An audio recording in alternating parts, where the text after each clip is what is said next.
अध्यात्म विज्ञान कोई धर्म या संप्रदाय नहीं है, ये स्पिरिचुअल साइंस है जो कुदरत के कानून पर आधारित है। ये विज्ञान पूरे ब्रह्मांड के सभी रहस्यों को उजागर करता है और जीवन के सभी पहलुओं को समझने के लिए एक नई दृष्टि देता है। इसी को आर्ट ऑफ विजन कहते हैं, दुनिया को देखने की एक नई दृष्टि, जो अध्यात्म विज्ञानी परम पूज्य स्वामी श्री कमलेशानंद जी के निर्देशन में सनातन सत्य का अनुसंधान कर हमारे जीवन को प्रकाशित करे। जय सच्चिदानंद।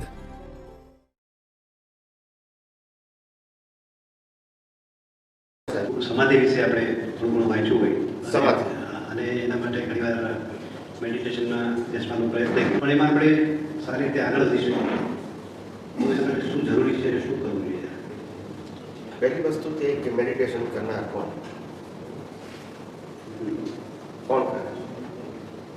जागृत मन के अंदर से कि આપણે ધ્યાન લગાવીએ। हाँ ये ध्यान शरीर करे, आत्मा करे, कौन करे? आत्मा ने तो ध्यान की जरूरत नहीं है, तो પોતે ध्यान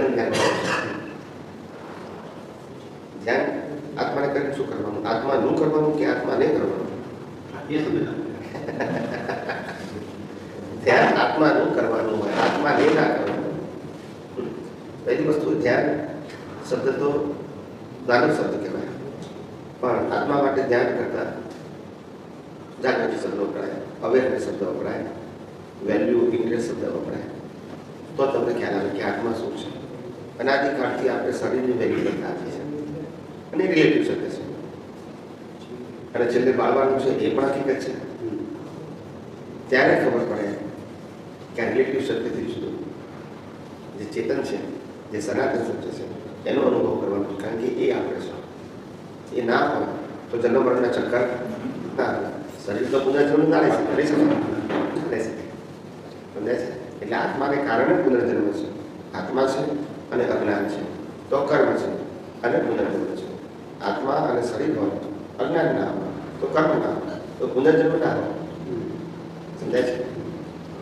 એટલે અજ્ઞાનથી કર્મ બદલાય છે, શેનાથી બદલાય છે? ક્રિયાથી નથી બદલાતા।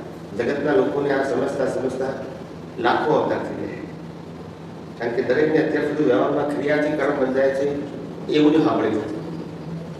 સારું કરવાથી પુણ્ય થાય, ખરાબ કરવાથી પાપ થાય, ટૂંકમાં ક્રિયા કરવાથી કર્મ બંધાય છે એમ જ બધા સમજેલા, અને ધર્મગુરુ એમ જ સમજ્યા છે। યસ ખેલો, પણ કર્મ ક્રિયાથી બંધાતા નથી, કર્મ અજ્ઞાનતાથી બંધાય છે, કર્મ ભાવથી બંધાય છે। ક્રિયા પોતે તો કર્મ પણ છે, સમજાય છે? એટલે આ સમજાતું નથી, ત્યાં આધ્યાત્મ વિજ્ઞાને તમને ખુલ્લું પાડ્યું, સમજાય છે? અને બીજું, કોઈ પણ વસ્તુનું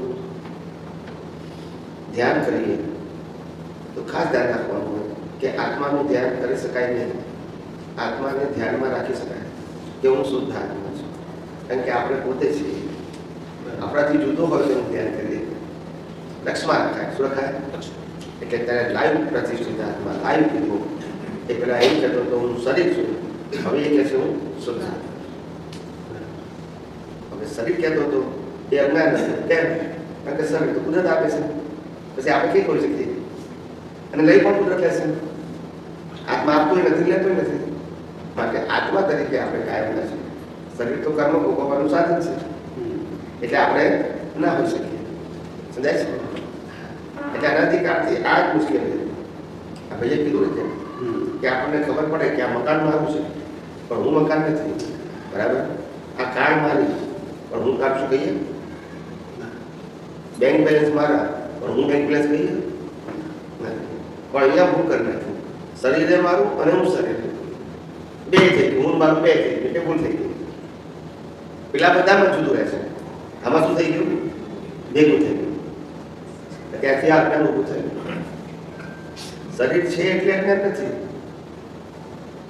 અજ્ઞાન છે એટલે ભ્રાંતિ ઉત્પન્ન થઈ। શું છે? શરીર હોવાથી ભ્રાંતિ ના થાય, નહીં તો કોઈ મુક્તિને પામે જ નહીં। જે લોકો આ જગતમાંથી અનુભવ જ્ઞાનને પામે છે શરીર સાથે જ પામે છે, પણ અજ્ઞાન નથી। શું નથી? એટલે ધ્યાન શબ્દ છે ને, એ ધ્યાન શબ્દ એ મનની શાંતિ માટે સારું છે.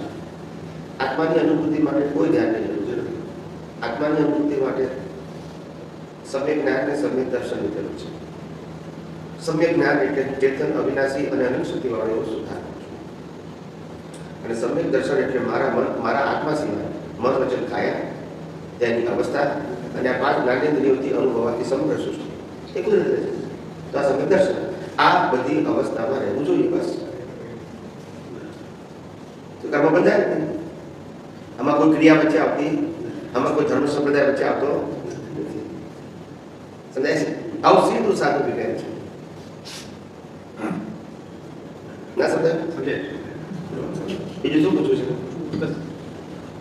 પછી સાહેબે આપણે કીધું સમાધિ, એક સમાધિ વિશે લખ્યું છે. મને એવું માનવું છે કે જે વેદાંતમાં જે કહે છે કે ભાઈ જે પતંજલિ આખો અષ્ટાંગમાં આપ્યો કે યમ નિયમ આસન પ્રાણાયામ પ્રત્યાહાર ધ્યાન ધારણા અને છેલ્લે એને સમાધિ કીધું. એટલે આ પેલું તો બધું સમજાય યમ નિયમ છે કે પછી એમાં જે ધારણા છે એટલે મારા હિસાબે એવું સમજુ છું કે ધારણા એટલે આપણા વિજ્ઞાનની દ્રષ્ટિએ સમજીએ તો શુદ્ધાત્માનું લક્ષ છે એ મેં ધારી લીધું તો વાત છું. પછી ધ્યાન છે તે હું એવું સમજુ જાગૃતિ કીધી એ પુરુષાર્થ છે અને સમાધિ એ છેલ્લું છે, એ પરિણામ છે. તો હવે આ જે આખો અને આપણે ક્રમિક માર્ગ કરીએ કે વેદાંતમાં જે કીધું છે તો આપણી વિજ્ઞાનની દ્રષ્ટિએ આને કઈ રીતે સમજવું? તો સમાધિ એટલે શું? ધ્યાનની તો તમે વાત કરી ધારણા, તો સમાધિ શું છે? સમાધિનો મતલબ શું થાય? સમાધિ એટલે કોઈ પણ પ્રકારના તમામ પ્રકારના વિકલ્પો સમાઈ જવા એનું નામ સમાધિ. વિકલ્પ સમય એટલે એ મનમાં પ્રશ્ન જ બોલો છે નિર્વિકલ્પ. એમાં પાછું બે કીધું એટલે નિર્વિકલ્પ સમાધિ અને સવિકલ્પ સમાધિ એ શું છે? તમે એનો અર્થ કહો, તમે જો આપણે હા, એટલે હું એવું સમજુ છું કે સવિકલ્પ સમાધિ એટલે કે ભાઈ અત્યારે આપણે પુરુષાર્થમાં જાણીએ કે હું મન, વચન, કાયાથી મુક્ત એવો શુદ્ધાત્મા છું, શુદ્ધાત્મા છું, સતત જાગૃતિ અને જ્યાં સુધી પુરુષાર્થના ભાગમાં રહે જ્યાં સુધી આપણે 356માં પહોંચી જાય ત્યાં સુધી સવિકલ્પ સમાધિ છે, જે મુક્ત રહી આવે, જે દેહાત્યા દોષો કરતા જાય જેટલું છૂટાપણું રહે એ સવિકલ્પ છે. અને જ્યારે સંપૂર્ણ થઈ જાય એ બે વિકલ્પ સમાધિ. બરાબર છે. બરાબર છે? પછી વિકલ્પ ના રહે. પછી વિકલ્પ પછી સેદા છે સ્વભાવ થઈ ગયો. બરાબર છે.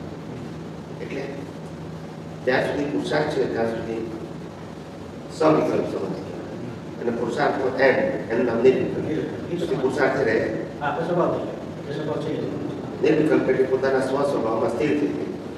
હવે કોઈ પુરુષાર્થ રહ્યો નહીં. ના સમજ?